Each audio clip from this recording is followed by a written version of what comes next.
What's up, y'all? Exodus One, aka Indigo Sky, aka y'all already know who it is, man. Trigger ranking, the Trigger Man himself. So we about to do one last one before I go to sleep. I want y'all to like, subscribe, share, definitely a notification bell.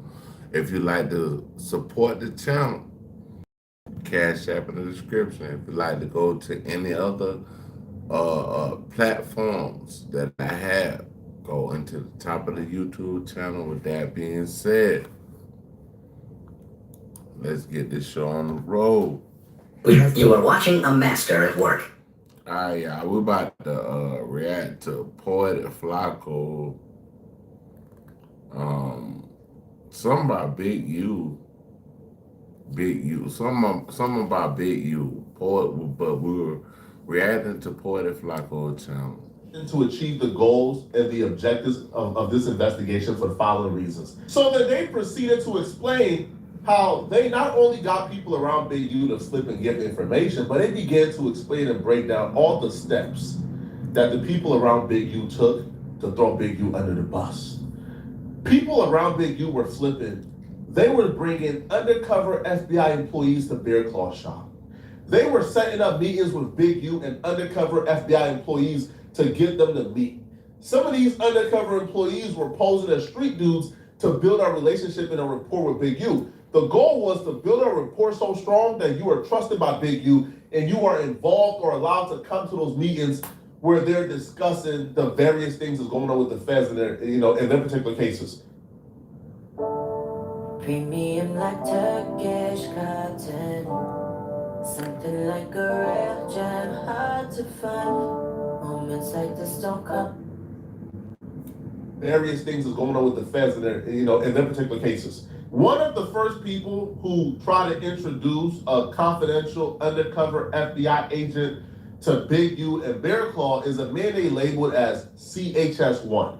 Now, CHS-1 has been communicating with the feds and working against Big U since July of 2021.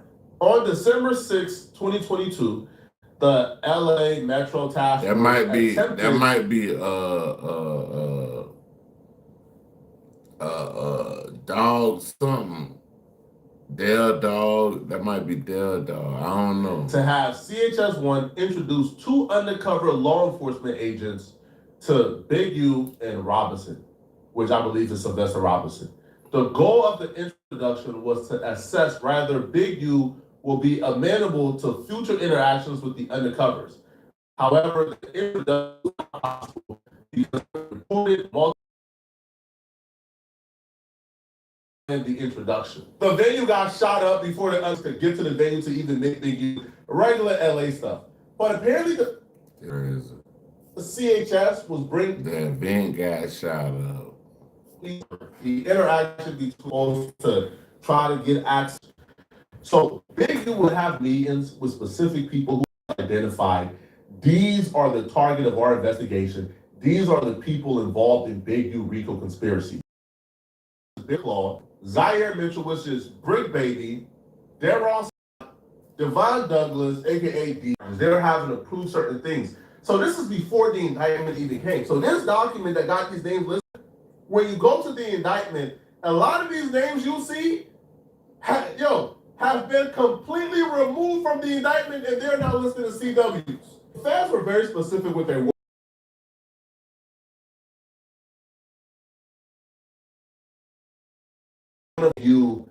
Conduct this enterprise. And then,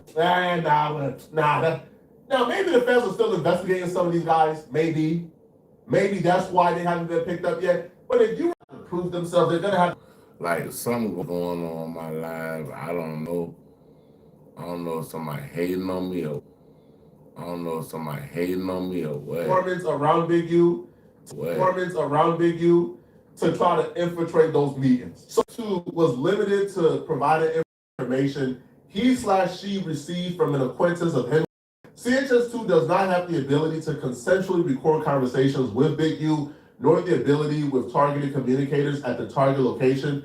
While CHS has the ability to consensually record conversation with one of Big U's associates, CHS2 fears for his/her safety if he/she were to develop a closer relationship with him. CHS2 has been providing information to the FBI since October of 2020. CHS2 has provided information on Big U's involvement in human trafficking activities. However, right, the LA task force has not yet been able to corroborate the information. CHS2 does not live in Los Angeles, does not have immediate access to Big U. Now, here's what really gets me. Now, CHS2 is my type of guy or my type of gal because apparently, the benefit for them cooperating since 2020 has been strictly monetary. So CHS2 has received monetary compensation in return for his/her information assisted on other FBI investigations. So this person is investigating paid. Like, they're a hired rat. The hesitation we see from CHS2 was recurring, right? CH2. Among the other rats. See, the rats felt comfortable hearing something and coming back and snitching or doing business with Big U and then telling about the business they do with Big U, but they didn't feel comfortable walking into the line